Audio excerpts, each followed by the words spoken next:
They call him the Black Star and victorious hero. Colonized sub-Saharan Africa has its first independent state thanks to him, Kwame Nkrumah. Nkrumah succeeds in what so many before him have failed at, leading his country peacefully to independence. He becomes the hero of the exploited Africa, for his vision of a free Ghana became reality through him in 1957. He embodies the post-colonial awakening of the continent like no other, and thus serves as a North Star for the many other African states that want to free themselves from the shackles of the European exploiters. Ghana thus triggers a domino effect. Inspired, more and more African countries demand independence from the European colonizers until in 1960, after centuries of exploitation, a whole 17 states can finally break their chains, formally at least. In the process, even the former freedom fighter becomes unfaithful to his own promises. He transformed Ghana into an autocratic state in which all parties except his own were banned. Newspapers are censored and opposition figures are harshly persecuted. Soon after the awakening, disillusionment follows in Ghana. But how did it all begin?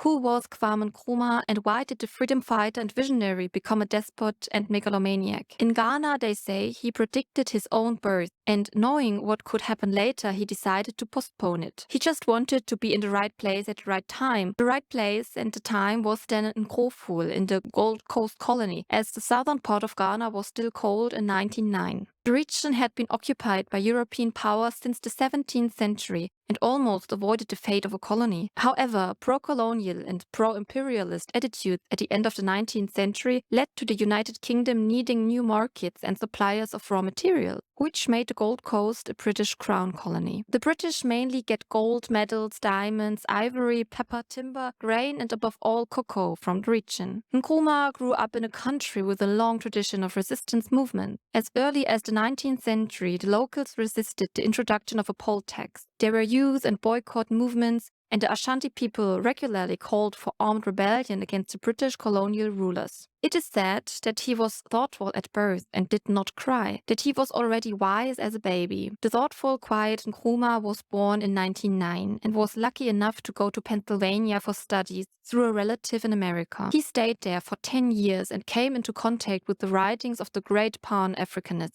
the moderate W.E.B. Du Bois and the more radical Marcus Garvey. Nkrumah probably favored the latter, as he soon called for the immediate formation of the United States of Africa. He was firmly convinced that only united could Africa be one of the greatest forces for good in the world. After his return to Ghana, he no longer wanted to be a second-class citizen in his own country, and became active in the independence movement of the newly founded United Gold Coast Convention Party to end the influence of the British once and for all. He is not the only one who is dissatisfied with the injustices in the country. In the years following the Second World War, the situation has massively worsened. The soldiers from the Gold Coast who fought alongside the British were faced with nothing upon their return. They had been promised jobs and pensions, but that was not the only problem. The locals were foreigners in their own country. The British regulated the supply, the economy was dominated by Europe, and the retail trade was in the hands of Lebanese and Syrians. The situation was extremely tense.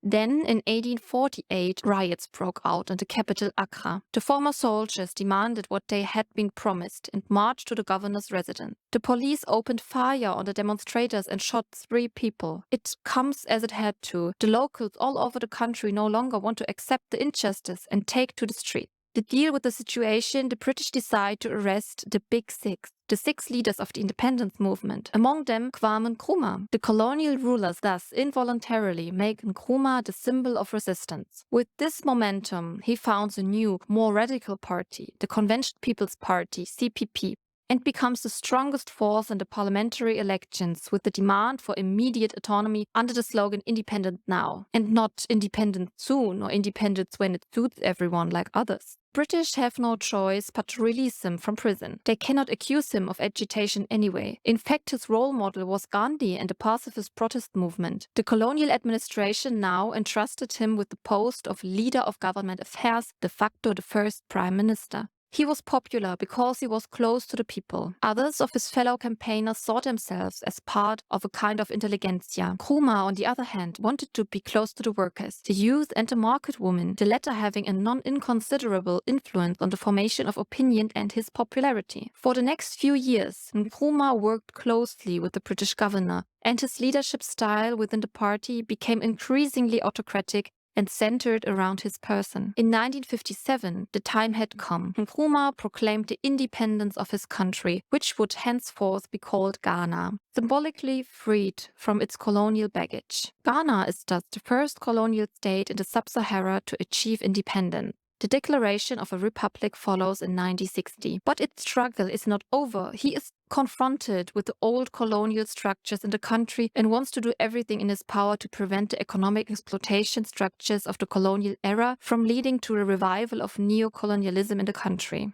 And even though the British left behind a considerable economic infrastructure, it is still designed to serve the interests of the colonial power. The country exports the most cocoa in the world, but there is not a single processing plant in the country. Nkrumah wants to change this and industrialize the country. He has had many successes during his time in office.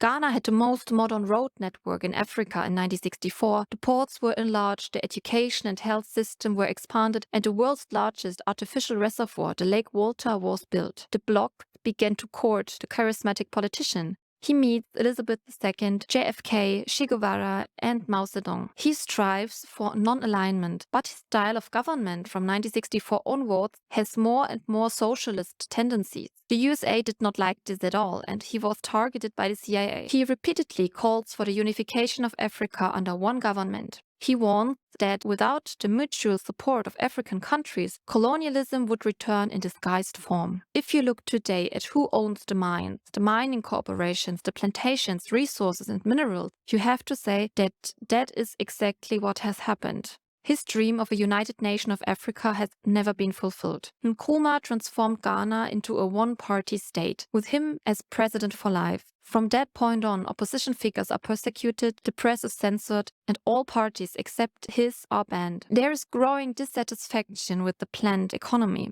Soon, he not only has foreign enemies, but his own people are increasingly dissatisfied. With luck, he survives 5 assassination attempts within 2 years. Dictators don't like to leave their country. Why? Because otherwise, what happened to Nkrumah in 1966 can happen. He flies to China and then to Vietnam to meet Ho Chi Minh. Only 3 days later, after his departure, the coup begins in Ghana. The military and the police join forces. Murders and arrests follow. In fact, unlike in the attempt assassinations, the CIA was not directly involved in the coup. Until today, alternating military coups and democratic phases have followed, but Ghana seems to be prospering again today. Nkrumah, or Osagyefo, the so-called savior, could not return to his beloved Ghana during his lifetime. He was generously received in Guinea, where he was appointed vice president by the president himself.